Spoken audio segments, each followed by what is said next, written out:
وذكر فإن الذكرى تنفع المؤمنين. So, part 2, I've been talking about these two basic Quranic virtues, these pillars of the spiritual life. Fikr, meditation, contemplation, reflection, confronted with the signs of God in nature.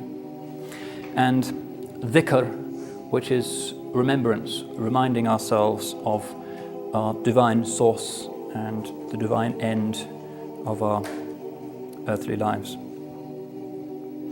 Now, in the Quranic verse I cited a few minutes ago, we are told of those who remember God, dhikr, whether they be standing, sitting, or on their sides, and who meditate on the creation of the heavens and the earth. So these two principles, fikr and dhikr, are actually just juxtaposed in this verse. Now, the basic Muslim technique of remembering, of dhikr, is of course the 5 daily prayers. In the Quran, God tells Moses, وَأَقِمِ الصَّلَاةَ لِذِكْرِي, and establish the salat, the prayer, for my remembrance, for my dhikr. And Islam has traditionally seen the formal prayer as a form of worship for beginners, as a form of purification for spiritual wayfarers, people who are a bit more advanced, and a form of union in some unimaginable, inexpressible way for the saints. And the hagiographies are full of stories that indicate the extraordinary state of absorption which the saints achieve when they're in the state of prostration to God. One early saint of Basra, for instance, is said to have had a gangrene in his foot, and he refused to allow it to be amputated. So his family told the surgeon to amputate it while he was in prostration. And the surgeon did this, and when the man finished his prayer, he saw that his foot was gone. So complete was his absorption in his prayer and in his communion with God. And through the salat and the other 5 pillars, the Muslim life is punctuated by events of dhikr, of remembering. Minimum of 5 prayers a day, 1 Friday prayer a week, month of Ramadan once a year, etc. And the Hajj, of course, once in a lifetime, minimum. And pivotal to this system is, of course, the holy house of Abraham in Mecca itself, which functions both as a symbol and itself as a reminder of the divine throne. Some of the literature, it's a metaphor for the divine throne around which the angels turn in adoration, like moths circling a flame. So the link of human worship to the cosmos is provided in this way by the movements of the sun. You'll recall that I mentioned in my lecture on Islam this fact that the practices of Islam are intimately related to the unfolding of the natural order, and particularly the progression of the sun. The moon obviously plays its part as well, because it determines the Muslim calendar and hence presides over the timing of Ramadan, the annual zakat, and of course the Hajj. So you could say that because of Islam's unashamed binding of religious practice to the physical world, the 5 prayers, as it were, follow the passage of our planet through the void. And as the rays of the setting sun touch each corner of the planet, the Muslims who live there touch their heads to the earth in humility and in reverence. In fact, if it were possible to observe the earth from afar through a kind of spiritual telescope, you might see a constant, unceasing progression of 5 bands of lights, as it were, as people pray, constantly moving around the earth. Innumerable little points of luminous activity that together make up great bands of the recollection and celebration of God, travelling around the planet forever. So the first point when you talk about dhikr is that its foundation and a foundational practice is these 5 daily prayers. They are, as it were, the framework on which the rest of the Muslim devotional life is hung. But fleshing out this framework, there are countless other forms of dhikr. There are a number of formulas which are included within the prayer itself that people say silently. For instance, the Prophet taught that during the prostration, which is the culminating moment of the Muslim worship, the devotee should say, Subhana Rabbil A'la, glorified be my Lord the Most High.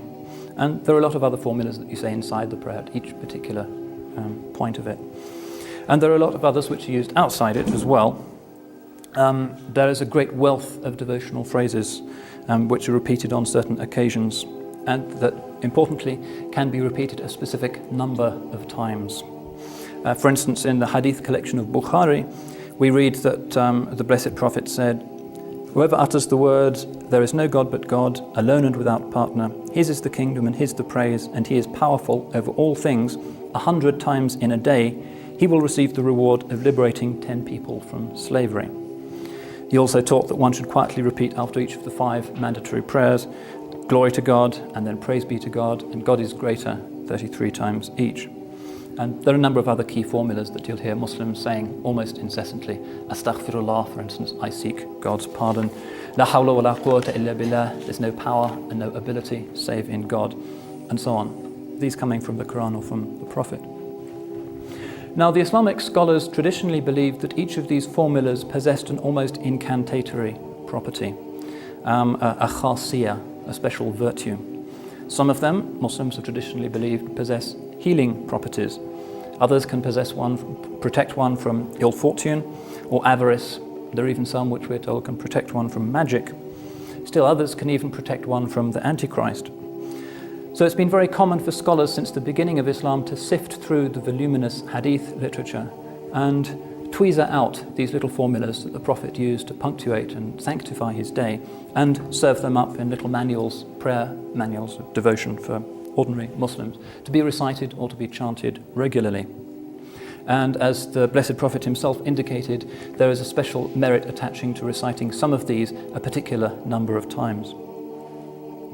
Now, these scholars also, particularly those who were of great spiritual achievement, commonly strung together these almost mantra-like formulas to form a whole unit of devotion. Could take 10 minutes, could take as much as an hour, or even longer.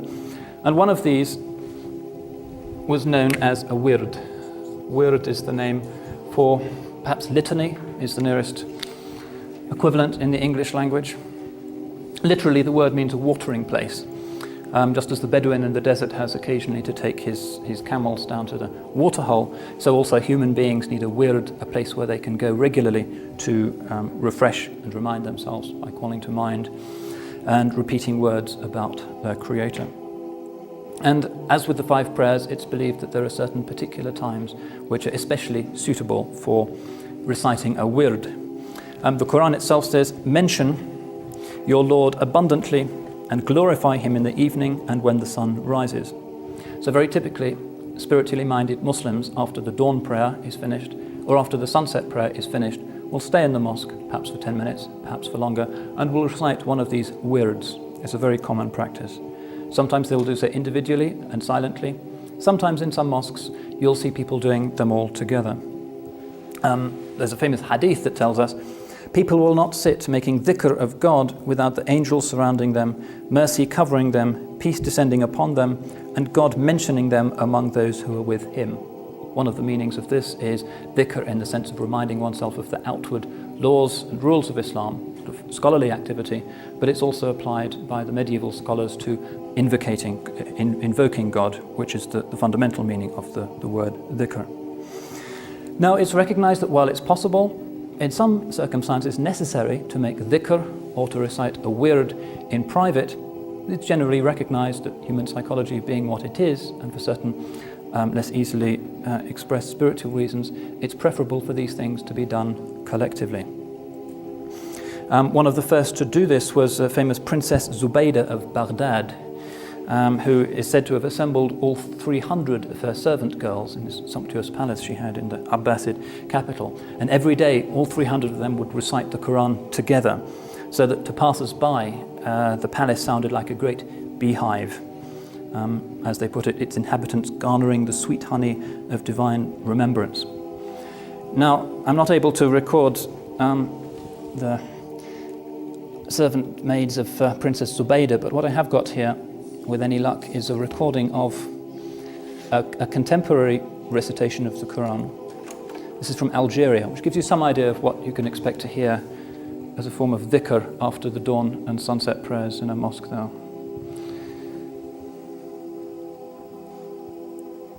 أعوذ بالله من الشيطان الرجيم. بسم الله الرحمن الرحيم. الحمد لله رب العالمين الرحمن الرحيم مالك يوم الدين. إياك نعبد وإياك نستعين. اهدنا الصراط المستقيم صراط الذين أنعمت عليهم غير المغضوب عليهم ولا الضالين.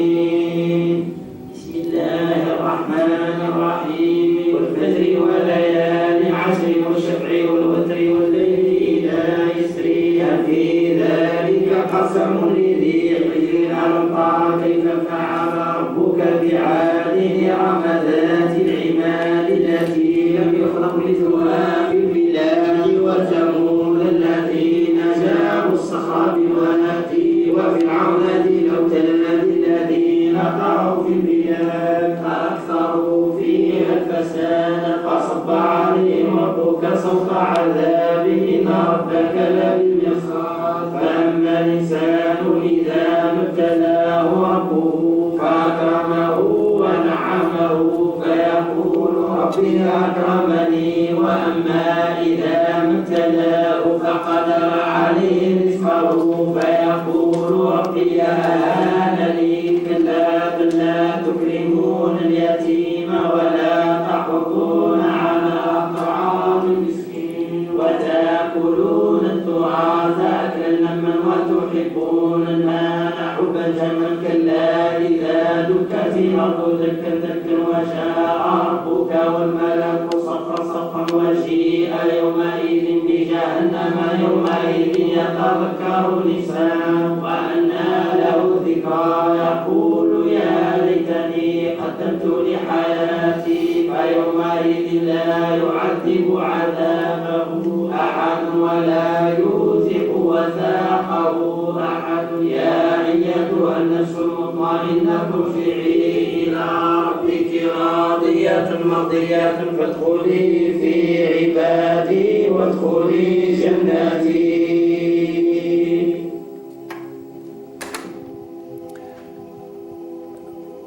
Obviously, in order to hold the collected reciters together, they do it in a very strongly rhythmical way.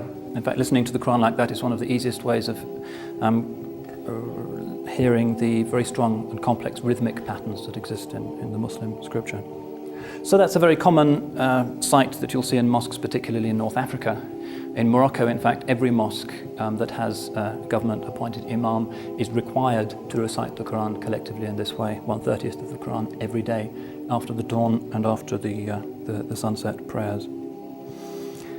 So this is a form of collective dhikr, reminding oneself, in this case through the Qur'an, of the divine.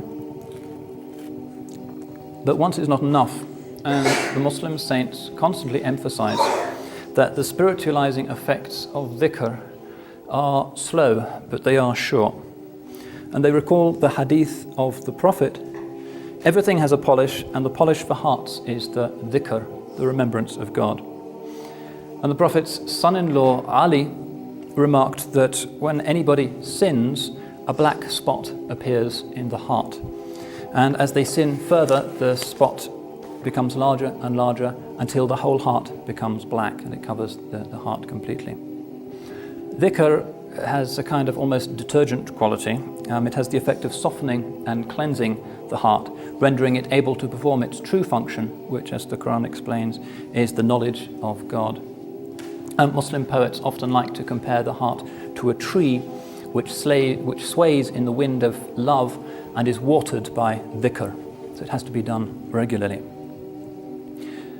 So the beginner in the spiritual path, reciting these formulas of dhikr that he might have just inherited from his family or from his society, or perhaps received from a spiritual guide, the first problem he will encounter is that he falls into a kind of boredom. This is a concomitant of any regularly repeated religious practice. But we are told that we should not be dismayed. This is an obstacle that we simply have to pass through. The great Central Asian saint Abu Uthman al-Hiri was once asked by a novice who said, "I remember God with my tongue, but my heart finds no intimacy with the recollection, with the dhikr." And the saint replied, "You should rejoice, for at least one of your parts obeys and is rightly guided. Perhaps in due course your heart as well will come into harmony with it." As the Muslim perseveres and tries to focus his mind and heart on the words he is repeating, God sees his struggle and brings an accord between his words and his state. You'll find something very close to this in a certain tradition of Eastern Christian spirituality. Those of you who have studied the Hesychast movement will know that there's something called the Jesus prayer, which is a prayer about Jesus, an invocation which is repeated again and again.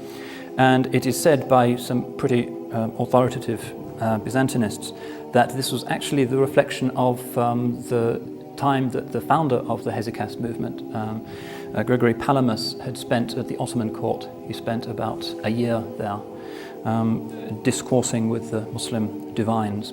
And it's thought that the introduction of this practice, almost the mantra-like repetition of a sacred phrase, came into Eastern Orthodox piety from this root.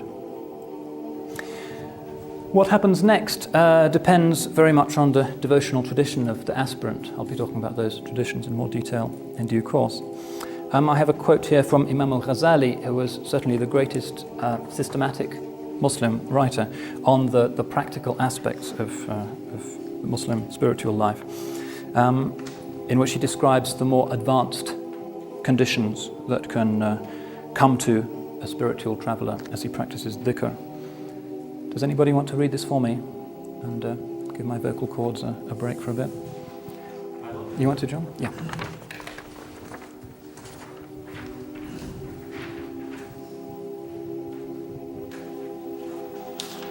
The spiritual wayfarer should sit and say, for example, Allah, Allah, or glory to God, or such other phrases as his guide deems appropriate, and persist in them until his tongue ceases to move, and the phrase remains as though pronounced by it, but without the tongue moving at all. Then he should continue until even the effect of the phrase disappears from the tongue, and its form alone abides in the heart. He should next persevere until the form and letters of the phrase are erased from his heart, while the reality of its meaning remains therein, is present with it, and prevails in it entirely. The heart will then be empty of all else, since whenever it is preoccupied with some matter, it will be void of all others, whatever these may be. Therefore, when it is occupied with the remembrance of God, which is its true function, will it needs fall empty of all other things. When the heart finally comes into God's presence, the glory of the lordly proximity will stand unveiled before it, and the true God will become manifest to it, and from the subtle effusions of his mercy will appear a thing which is itself forbidden to describe, or which rather cannot be encompassed by any description at all. Thank you. You'll see that he closes with the customary reticence of the mystic. He's only going to describe the path to God. He's not going to talk about or attempt to frame in human language the experience to which that path leads. So in this passage we find the great Ghazali explaining that the formula of dhikr itself should actually vanish as the aspirant progresses, to be replaced with simply the concept that lies behind the formula, and finally the reality that lies behind the concept with which it's connected. Now, in the Islamic conception, it's important to remember that there is a close link between the names of things given in the Arabic language, which is a language of revelation, hence a language of God, and their metaphysical reality. When human beings name something, that's just a convention. But when God does so, the word he uses is objectively correct. It is itself a perfect mystical incantation. Sometimes people make the slightly extravagant comparison between reciting the Qur'an in Islam and taking communion in the Christian churches, just as the Christian imbibes the Word of God made flesh through the Eucharist. So the Muslim vibrates with the Word of God made book in the Islamic practice. There's a parallel there which is interesting, although obviously these things should be treated with some caution. But essentially this is how it's viewed. It's a kind of resonating with the Word of God and with the realities that God's word is pointing to. So each word in Revelation is itself linked and, as it were, cross-referenced to phenomena in this world or in the unseen. The Qur'an is a kind of great web, almost an internet, that links together everything else in creation and the unseen world. So the Muslims believe that to invoke, to do dhikr using a Quranic phrase, thus sets up some kind of vibration by which the invoker's heart vibrates with the thing that is signified. So the saint, as he sits apparently quietly on his prayer carpet with his prayer beads in hand, is in reality at the center of some unimaginable cosmic symphony, a state known only to himself and to God, and wholly incommunicable save in the usual ecstatic expressions of rapture and union. Now, when Muslims of a particular devotional tradition assemble together to recite a particular wird in company, they may do this in the mosque, which is still common in many Muslim countries. More usually it will be in a private home or a special meeting house called az-zawiyah. This is the usual Arab word. Literally it means a corner. It could be translated as a lodge or a retreat. The common Persian equivalent, which you'll often see, is khanqa. And this just means a place which is set aside for mystical aspirants of a particular tradition, followers of a particular spiritual guide. And in these environments where they are amongst their own, they develop these traditions, and it provides a safe context for the expression of the more often ecstatic aspects of religion, of those who have been carried away on the ocean of divine love. If you've looked at some of the medieval Persian miniatures, which have facsimiles in the library here, you'll see that very often medieval Muslim mystics are standing up and in apparently ecstatic postures. When you see the real thing, it's not a kind of uncontrollable bubbling over. It's still a fairly sober phenomenon, but people are really rapt and almost overtaken by the electricity of the divine love.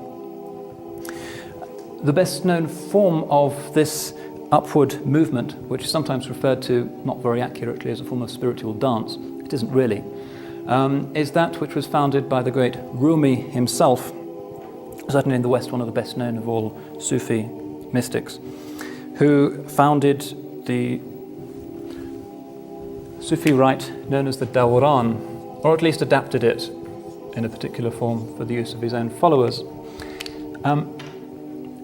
Occasionally members of Rumi's order, which is known as the Mevlaviyya, visit the West, and it's possible to see ceremonial public performances of this rite, which is actually very beautiful. These are the people referred to in, say, Victorian European literature as the whirling dervishes. In fact, they don't whirl at all, they move around in a very slow and dignified way. And the person who is doing this wears a long white robe, a long beige felt cap, and he will hold up his right hand like this, which is to receive the mercy from heaven, and holds his left hand down like this, which is to distribute it to earth.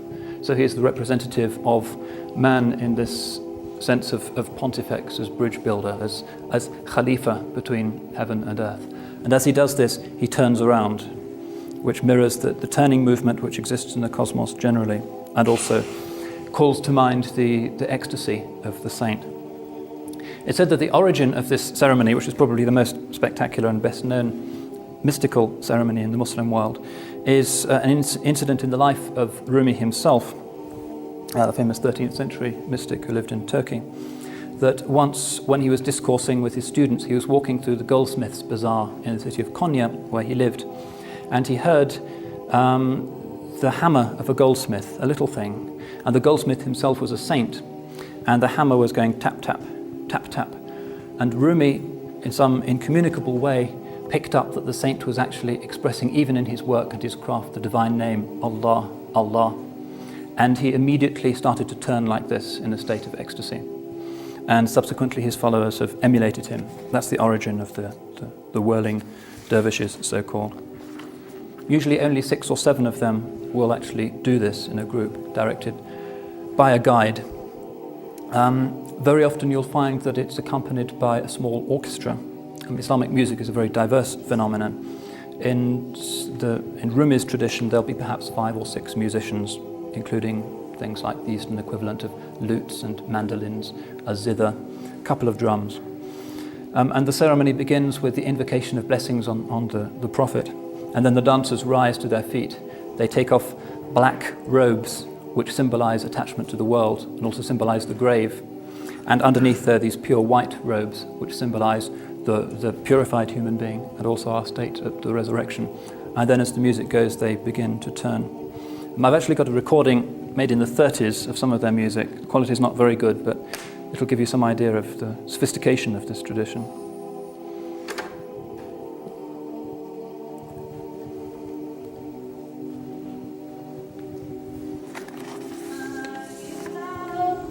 It's actually after this. I'll play you this one first.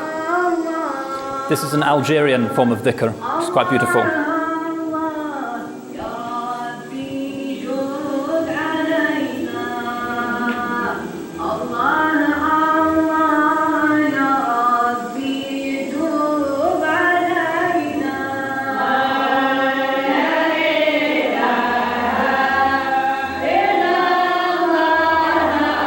This is very characteristic of what you'll hear in one of these zawiyas, a Sufi lodge.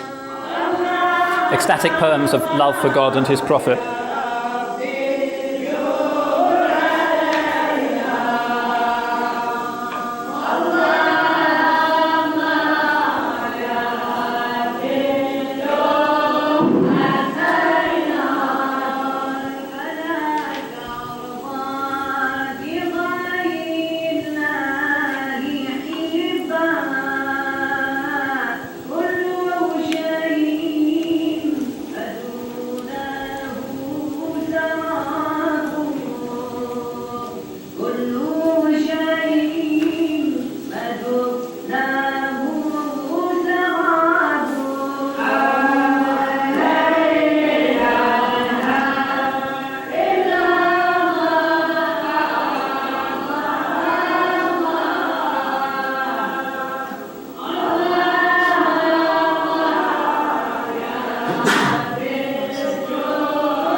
Saying things like, the people of dhikr, of divine remembrance, are completely annihilated, completely lost in their beloved.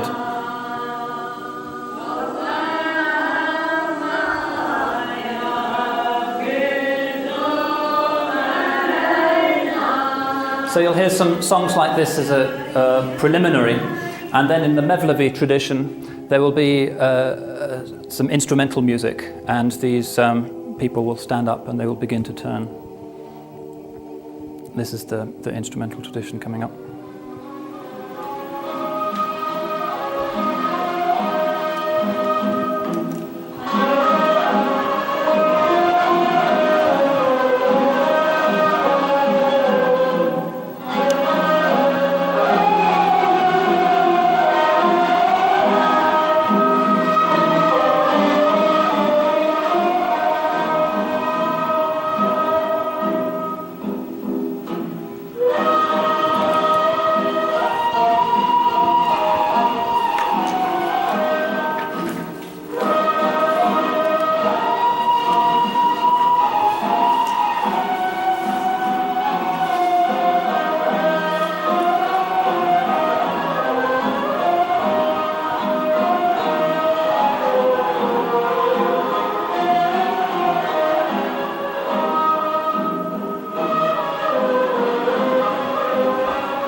The Mevlevis in particular famously use music in their ceremonies. Most Muslim religious orders, in fact, don't. There is even a debate in Islamic law concerning the religious permissibility of music. Generally, it's been assumed in Islamic civilization that if music demonstrably conduces to a noble end, then it is to be judged according to the nobility of that end. So we find, for instance, in classical Islamic medicine, there's a developed theory of music that can be used for the treating of mental illnesses. And if you travel in Turkey, you can still see in some remote places some very beautiful 14th and 15th century hospitals in which there are actually concert halls attached.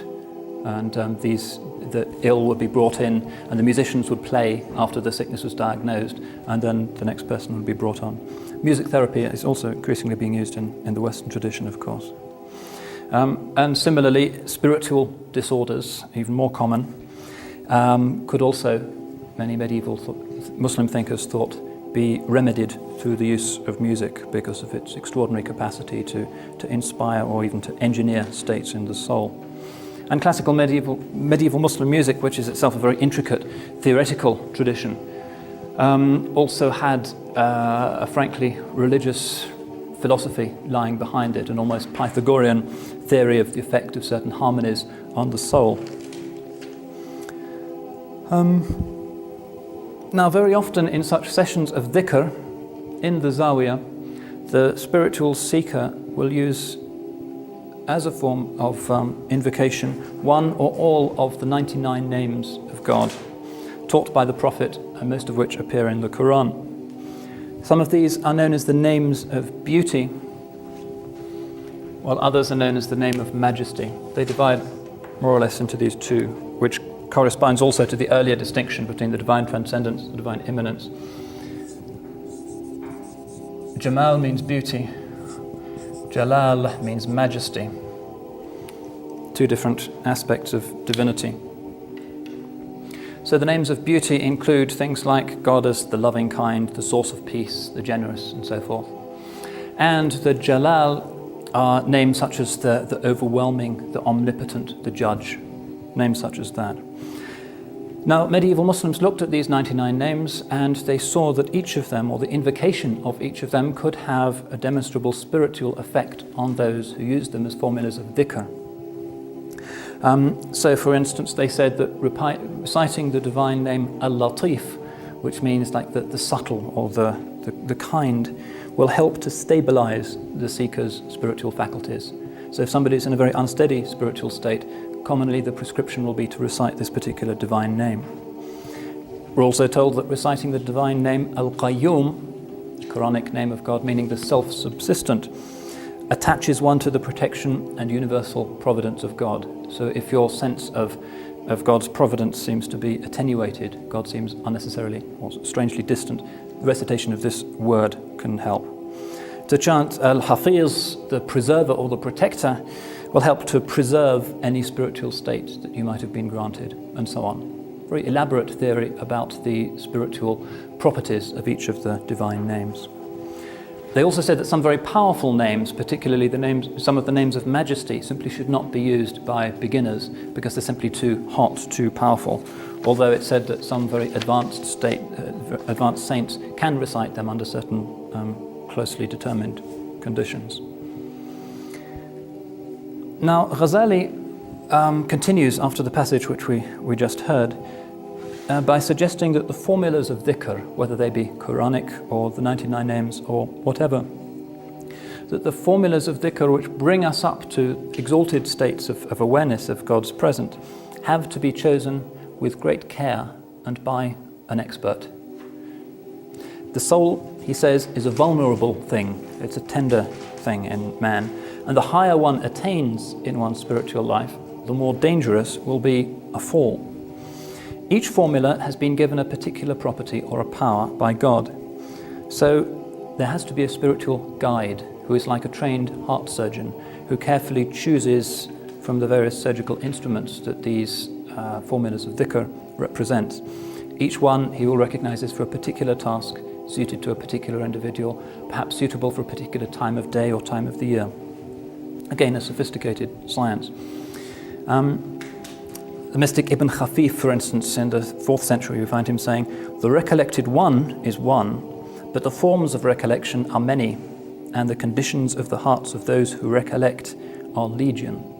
So because of the complexity of the states of the human soul, far more complex in fact than the states and disorders that can overcome the human body, because of this complexity there has to be a sophisticated spiritual guide, as there is in any tradition of mysticism. So Islamic spirituality affirms the importance of what it calls irshad, spiritual guidance by a living individual.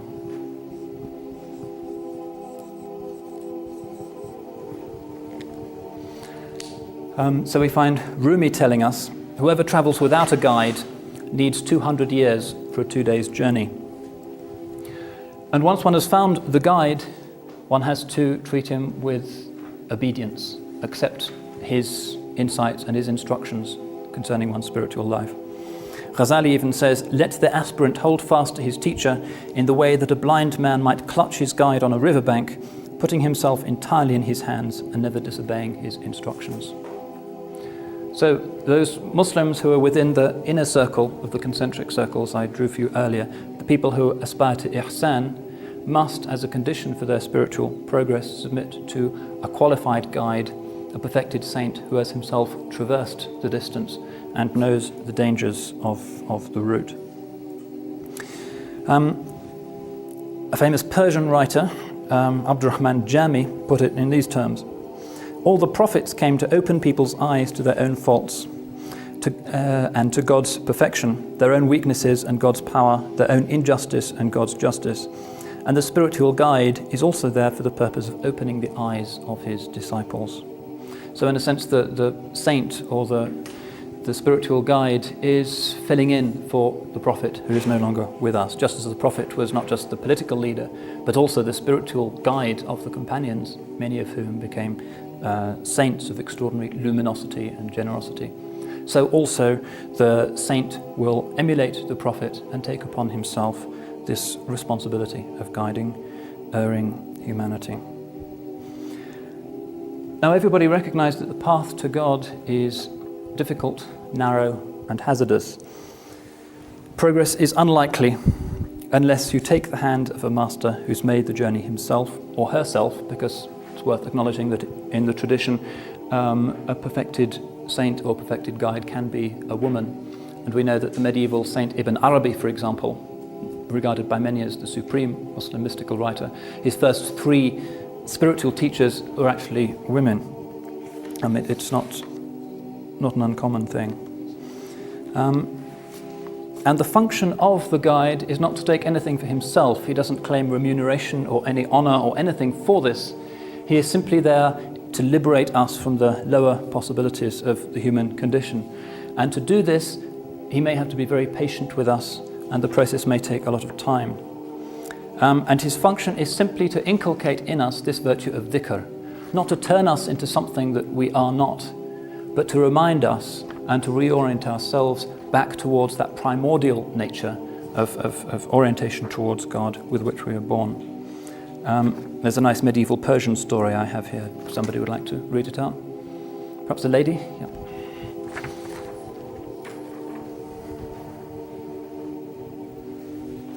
The mystics of Islam tell the story of a lion striding through the mountains, who one day saw a ridiculous spectacle.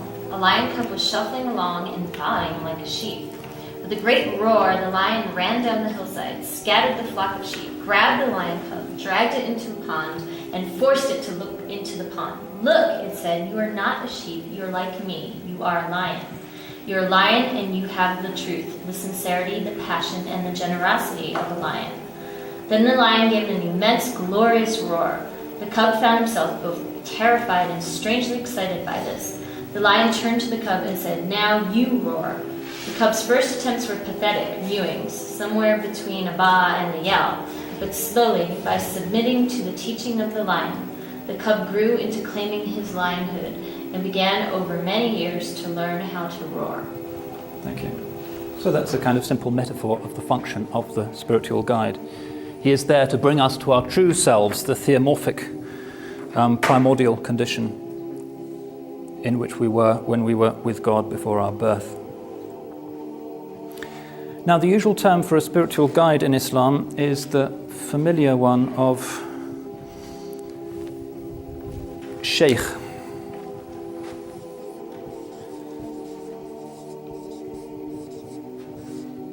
Feminine is Sheikha. Arabic, like many languages, likes to form feminines by adding an A. And the disciple is known as a murid. Again, plural, feminine, murida. And a term which means something like a seeker or an aspirant, and which is usually said to derive from a Quranic verse, which is Surah 6, verse 52. Do not repel those who call upon their Lord morning and night, aspiring to his face.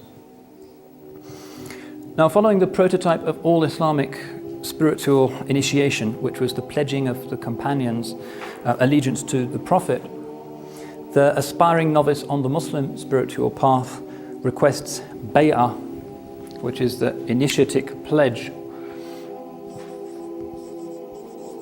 of allegiance to his or her sheikh.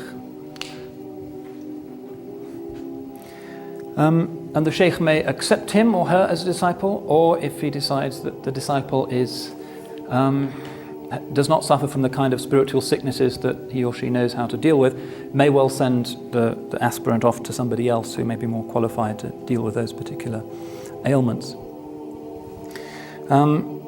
Once the murid has accepted the guidance of the sheikh, he or she will be set certain duties which will help to grind down the coarsenesses of the ego. The most elementary of these duties and the most important is, of course, the recitation of a regular wird, which will be selected for him on the basis of his spiritual needs by the sheikh.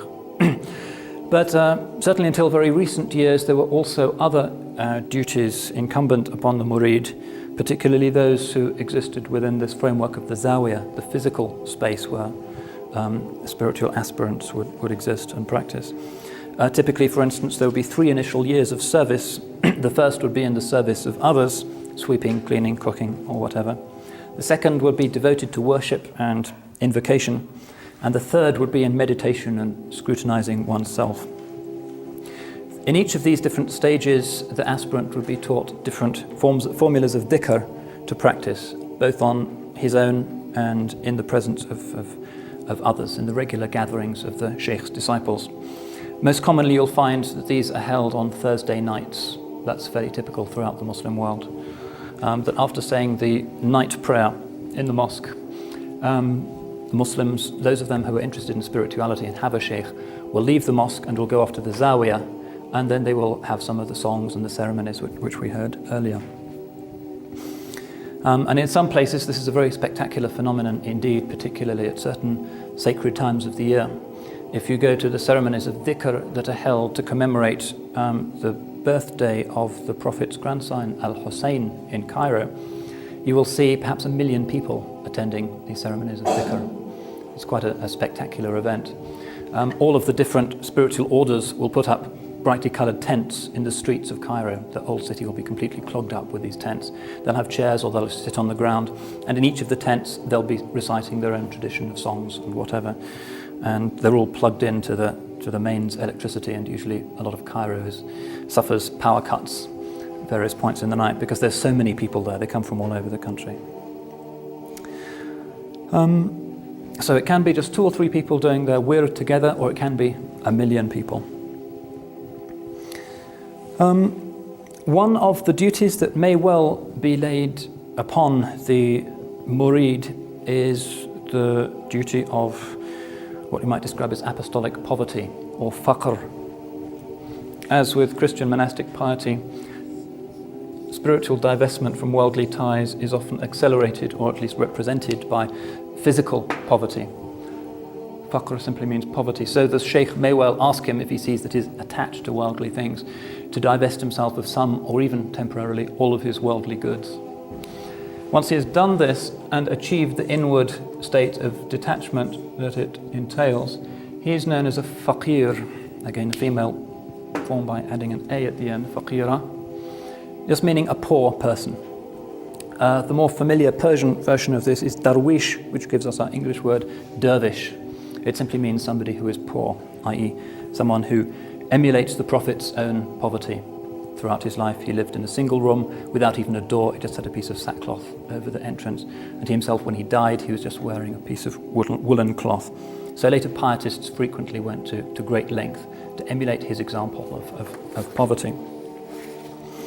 Now the purpose of faqr was the whittling away of the sort of incrustations of worldliness which have, rather like a cataract, grown over the spiritual eye with which we are meant to see God. And this process, through these faculties of dhikr, of fikr, faqr, and the other mystical virtues, are inescapably difficult and painful. If you go into the zawiyah of one particular religious order in Istanbul, you'll see that there's a beautiful calligraphic plaque on the wall. Traditionally, rather as in, say, New Mexican Catholic piety, people will donate statues, the santos, to a sanctuary. You'll find an equivalent in a lot of Muslim traditions, but they won't give statues, they will give calligraphic plaques, which will be all over the wall with Quranic verses beautifully inscribed. Now, one of these in this particular place in Istanbul has the Turkish word teslimiyet written on it, which means submission. And you'll see that the dots in this word are picked out in red.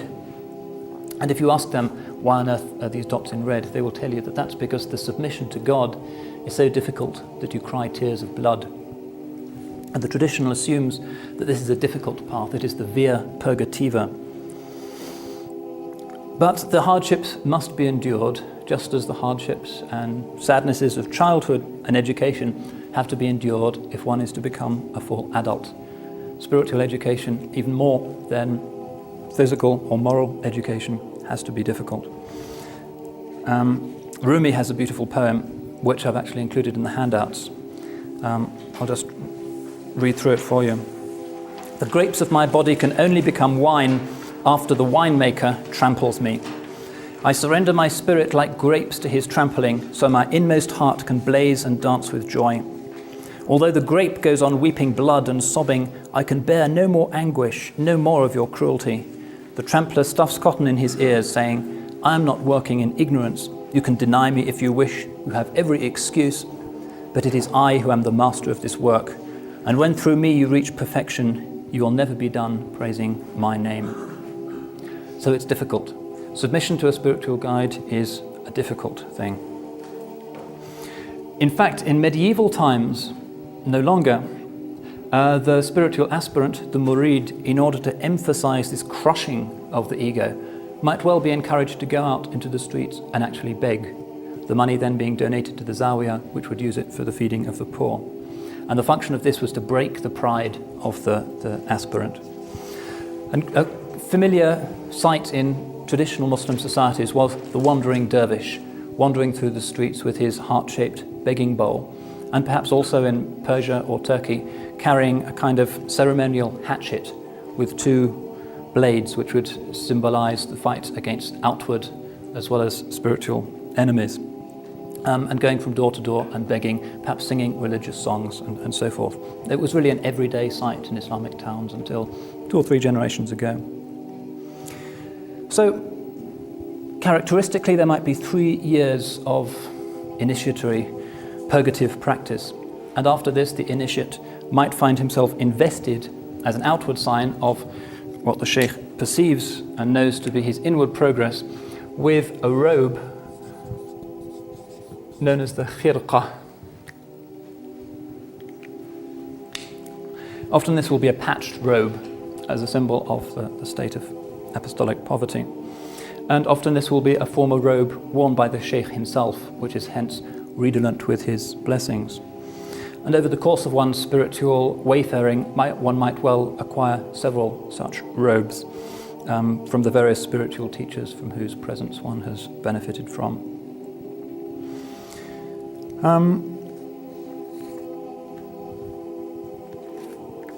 All of this clearly stands within a tradition of renunciation that does seem to recall certain recurrent themes in medieval Christian piety. One thinks, for instance, of the wandering friars in Christendom. Perhaps they're quite similar to these wandering dervishes that were such a common feature of life in medieval Muslim cities. But there is a fundamental difference to bear in mind between Christian and classical Muslim understandings of renunciation. The word, by the way, for renunciation is zuhud. Literally means just not having something.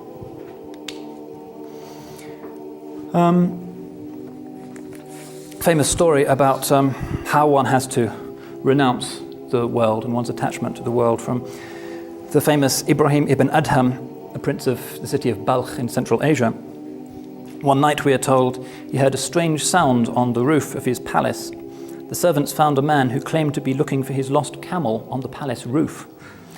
Blamed by the prince for having undertaken such an impossible task, the man answered that Ibrahim's attempt at maintaining a true religious life in the midst of luxury was no less absurd as the search for a camel on top of a roof. So Ibrahim, of course, duly repents and gives up his kingdom. And he, in Muslim piety, is the archetype of the wandering poor man who is the lover of God. But the distinction between this and medieval Christian conceptions of renunciation has to bear in mind the fact that the Qur'an has its own very distinctive understanding of the nature of the world. The world is ultimately a manifestation of divine love, and the various Christian interpretations of the fallenness of the world were not carried over into Islam. So we find that Muslim asceticism has in practice been rather more muted than versions of asceticism that you will find, say, amongst the Desert Fathers of the Church or in some forms of Hindu piety, the great feats of renunciation that one associates with them. Note also that there's no real monastic tradition in Islam. These places, the zawiyas, or in Persia the khanqahs, are meeting places for the brethren of a particular spiritual tradition. People may live in them temporarily. Nonetheless, they are not monasteries, inasmuch as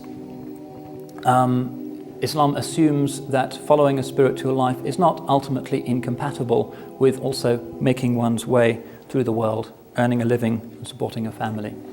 So to be a religious person simply dependent upon the charity of others or on the largesse of an institution is something that is frowned on in Islam. Now, perhaps the sharpest distinction is, of course, the attitude to sexuality. Celibacy in Muslim piety is particularly frowned upon. And here we see a big distinction between medieval Muslim and medieval Christian understandings of the ideal pious life. As is well known, Christian piety, until very recently, was very cautious about the sex drive of fallen humanity. Virginity was prized as the normal attribute of a saint, and one of the most characteristic features in traditional Catholic hagiography particularly is the person who renounces sexuality, renounces the body, lives a purified spiritual, non-physical existence.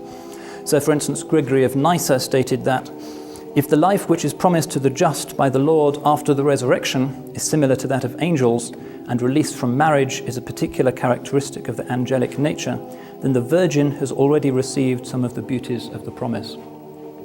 If you look at Peter Brown's book, The Body and Society, you'll see a very large number of examples of the patristic and early medieval Christian desire to distance themselves from the sexual drive. Islam's understanding, however, is that the celestial life of the blessed can't entail the deprivation of any of the God-given sources of delight which existed in this world, provided that they brought no harm upon others. The Quranic heaven, in fact, is strongly eroticized. Hence, celibacy on this earth can be no more than some kind of provisional strategy for the spiritual warrior. There's no long-term ideal of celibacy anywhere in Muslim piety. And of course, this received further confirmation from the example of the Prophet himself. He said, "Marriage is my way, my sunnah, and whoever diverges from my way is not of me." And in another, even more explicit hadith, we find the Prophet saying, "In the sexual act of each of you, there is a charity." Even that is regarded as a good, benign expression of the religious and moral life, rather than something that is problematic. And in fact, one of the most consistent assumptions of Muslim writers on the spiritual life has been that the path to God more or less requires an active marital life. The Muslim saints characteristically are married, they are not celibates. And lust as such doesn't appear in the usual Muslim lists of deadly sins. In fact, we even find a very lively tradition of medieval scholars, both Kalam scholars and jurists and Sufis, writing what would nowadays be described as pillow books, explaining, for instance, the importance of such supposedly recent discoveries as contraception and female sexual satisfaction, emphasized very much in the hadith. It's very substantial literature. Now, some even more adventurous souls even went so far as to weave this very positive view of human sexuality into their cosmology, seeing the sexual act as a kind of sacramental reminder of the reconciliation and harmony of the beautiful and the majestic aspects of the divine. So in this view, the Jamal and the Jalal can be seen as a very broad parallel of the female and the male principles in the divine. So Islam's attitude to sexuality is consistent with the religion's underlying conviction that the world itself is fundamentally good. Nonetheless, the spiritual writers do acknowledge that since the spiritual path requires the strict renunciation of the inward vices, such as covetousness, avarice, love of status, etc., then the treatment of these sicknesses may well require this kind of temporary abstinence from some of the things of the world. Hence this principle of faqr. So one can renounce wealth, renounce property, and so forth, although the renunciation of sexuality is very rarely a theme in mainstream medieval Muslim piety. So we find that the medieval spiritual directors will say that to rid oneself of the vice of avarice, you have to give away your worldly goods as much as you can, without, of course, compromising your family responsibilities, until you become indifferent to property, seeing it only as a means to an end. Love of status has to be combated by wearing simple clothes, avoiding positions of public esteem or prominence, and in general leading a pretty inconspicuous sort of life. Common advice is, be a sparrow among birds. But the world itself is not condemned. It is worldliness that is the snare, not the world itself. So we find a lot of cases of religious Muslims who rise to stations of considerable success by the standards even of worldly people, but whose spiritual life remains vibrant. An early Baghdad mystic called Al-Junayd said, asceticism is for the heart to be empty of what the hand is empty of. So renunciation of the world may be a temporary state, but it is not necessarily a condition for a saint that he be poor or rich, because he has actually transcended any love of the world and is hence indifferent of what might be set before him or what might not. And in fact, it's part of the Muslim ethos that begging as a permanent condition of life is something that is very much looked down upon. To beg for yourself, and in particular, begging so that you can give money to the poor, as in the Sufi tradition, is actually encouraged. It suggests that God simply cannot provide for his servants in a more honourable fashion. So by begging, you are somehow insulting God. And there's a famous hadith in which the Prophet said, it's better that one of you should take a rope and go to the mountains and return with a load of firewood on his back, which he then sells to become self-sufficient, than that he should beg from others. So implicit in this is the next of the great spiritual virtues of Islam. Again, a Quranic virtue which is known in Arabic as tawakkul, which means reliance upon God. It's a nuanced principle. Dr. Mir yesterday reminded us of the hadith in which the Blessed Prophet told people to tie up your camels, then rely on God. And it excludes any idea of lazily giving up one's worldly responsibilities on the argument that God will provide. In fact, one of the divine names is Ar-Razzaq, the provider. And the Qur'an gives the story of Abraham, who was saved from Nimrod's furnace simply because he trusted in divine providence. Nonetheless, although we find occasionally early Muslim mystics wandering in the deserts, for instance, wrapped in the love of God and confident that God will preserve them from the wild beasts, the lions and so forth, that lurked in the deserts at that time, nonetheless this was ultimately regarded as an eccentric, non-mainstream form of piety. Didn't represent the usual Muslim understanding of tawakkul. So we find, again, Junayd saying, I should write his name down because he's one of the great figures in the development of Muslim mysticism. Junayd of Baghdad, 3rd century. Junayd said, the proper method of earning a living is to engage in one's activities in the same spirit as with works of optional religious devotion, not with the idea that they are a means of sustenance or advantage. God is going to provide for you. Nonetheless, he has commanded you to work for a living, to live honorably, to provide for your dependents and so forth. And this is in fact a form of worship. And very often we find even quite simple and almost apparently profane crafts in the traditional world become formalized as guilds, and those guilds themselves exist as spiritual orders in themselves with their own traditions of prayer, their own wirds and so forth. The guilds in particular in the Muslim world essentially were religious orders. Closely related to this virtue of tawakkul is another Quranic virtue of sabr, which means patient endurance, steadfastness, displayed in the Qur'an, for instance, in the accounts of the lives of Job and of Jacob. The Qur'an says, give good news to the patient who say when a misfortune strikes them, truly we are God's and truly unto him we shall return. And as one early mystic said, sabr is to remain unmoved before the arrows of the divine decrees. Whatever comes, you accept it with equanimity and with endurance and steadfastness, because you know that whatever comes to you is from God. We're coming to an end of this, and as I forewarned, there is more to this subject than can be squeezed into a couple of hours. Let me just briefly say that the end of the spiritual life in Islam is two conditions, both conventionally inexpressible in human language. The first, known as fana, literally annihilation.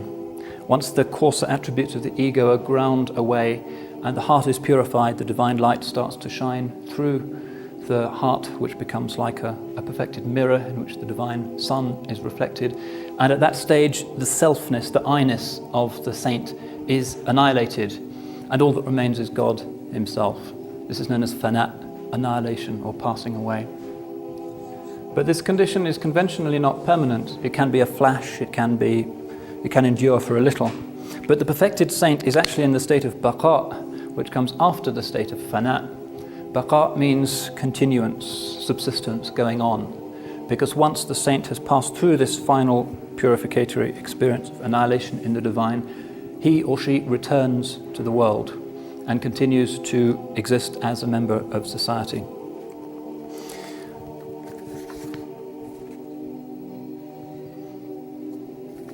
Now, the saints who have achieved this have traditionally been accorded very great reverence in Muslim societies, much more than the reverence or respect which is shown, for instance, just to the imam of a mosque.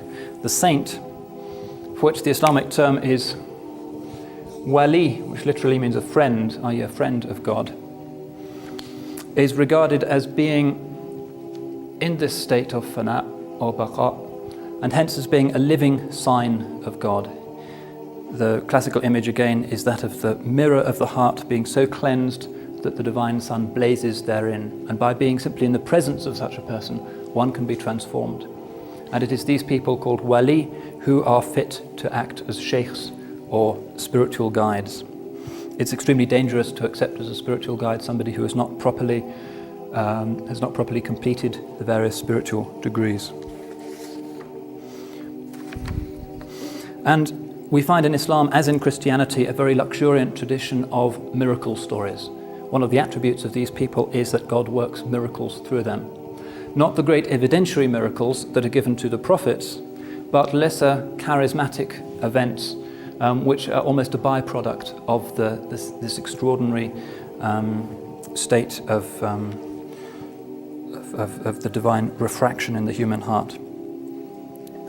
I have a story here from Rumi, who, like all of the classical writers on Islamic mysticism, knew that God can give such people miraculous, charismatic powers to heal the sick and to show all kinds of things, to show the relative nature of the laws of creation, which God can, just as he instituted the law, break the law just as easily. And the story is of Rumi, who was once walking in his garden where he taught in Konya. He used to teach in a rose garden. And he was being pestered by a rather small-minded theological student who was very stubborn and very skeptical about Rumi's ideas of the path to God.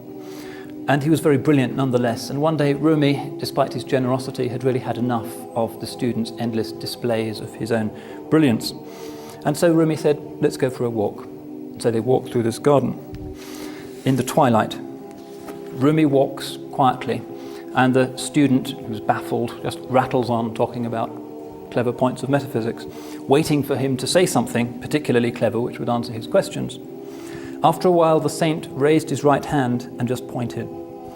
At that moment, the student saw that all the trees and all the laden rose bushes in the park were bowing to Rumi.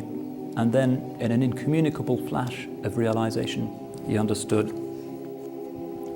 So it is the nurturing and the celebration of such people that is the ultimate function of ihsan, and ultimately the function of Muslim society. Everything in a traditional Muslim society is designed to point to the sacred, and the function of the sacred in society is to raise up human beings, to turn them into these extraordinary, inexpressible bridges between heaven and earth, the perfected human being. And this tradition is classically known as Sufism. The proper derivation of this term is from the Arabic word suf, which means wool, because of the woolen garb which the early Sufis used to wear in order to denote and express their renunciation of passional dimensions of the world. So Sufism is this inner circle within Islam, and it is not possible to be a Sufi without being a Muslim. The Sufis traditionally have been the most concerned of all Muslims to uphold the classical forms of Muslim orthodoxy, even though they recognize that the theological points I was trying to set before you earlier can only grope towards realities that are ultimately inexpressible through rationalistic and human forms of expression. And every Sufi also has to be a Muslim, because the model of the Sufi ultimately is the perfected human man himself, who is the Prophet sallallahu alaihi wasallam. Anyway, my apologies for this necessarily condensed presentation. I've done no more, as I say, than to skate over the surface, but there are many books which have been written, and one of the great things about Islamic studies nowadays is that the books are infinitely and incomparably better, more sympathetic, more scholarly, more profound than they were, say, 50 years ago. And if you're interested, I can recommend other books which will take you further in this extraordinary discovery of Muslim theology and Muslim mysticism. Thank you very much.